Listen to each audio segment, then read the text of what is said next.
গরিবের পেটে লাত্তি মেরে সুদের টাকায় বিল্ডিং করতেছে 5 তলা। সমাজের লোক তার নাম দিছে আবার মানবতার ফেরিওয়ালা।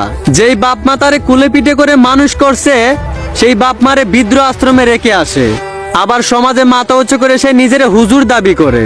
এত পড়ালেখা করে উচ্চ শিক্ষিত হয়ে কি লাভ, যদি তার চেয়ে বেশি সুশিক্ষা জানে একজন রিস্কাওয়ালার বাপ। এই সমাজে উচিত কথা বলে যারা, মানুষ তাদেরকে ঘৃণা করে। আর মিথ্যার পথে চলে অবিচার করে যারা, সমাজ তাদেরকে সালাম দিয়ে সম্মান করে।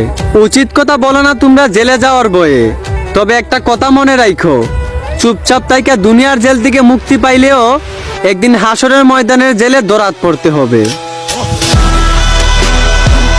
যুব সমাজের 30 থেকে 35 বছর আগে বিবাহ করলে বিভিন্ন সমালোচনার সম্মুখীন হতে হয়। একটু খেয়াল করে শুনবেন, যুব সমাজের 30 থেকে 35 বছর আগে বিবাহ করলে বিভিন্ন সমালোচনার সম্মুখীন হতে হয়।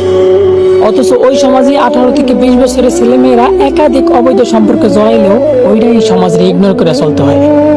আমাদের সমাজের শিক্ষিত মানুষগুলা শিক্ষার্থীদের বইয়ের পাতার মাধ্যমে সমকামিতা শিক্ষা দেয়।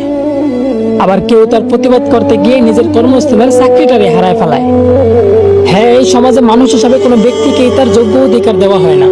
টাকা পয়সা আর ক্ষমতা আছে তো আপনি সমাজের নেতা, আর না থাকলে মানুষ বলেই গণ্য করা হয় না। আমরা এই আলোময় পৃথিবীতে চলার জন্য উচ্চ শিক্ষিত হইতে বিভিন্ন দেশ বিদেশ যাইতেও দ্বিধাবোধ করি না, অথচ অন্ধকার কবরে চলার জন্য কোরআনের শিক্ষাটাই এই সমাজ থেকে নেওয়া হয় না। তো বলি, এই যে সমাজের লোকজন নিজেদের ছেলে মেয়ের বিয়ের জন্য এই অকুশল সমাজ থেকে আবার একজন সামাজিক ছেলে বা মেয়ে খুঁজলেন। আচ্ছা, এই বিষয়টা কেমন হলো না, যে নিজেদের হাতেই সমাজের পরিবেশ নষ্ট করিয়া আবার ওই সমাজেই গাছ লাগিয়ে পরিবেশ বাঁচাইতে বললেন।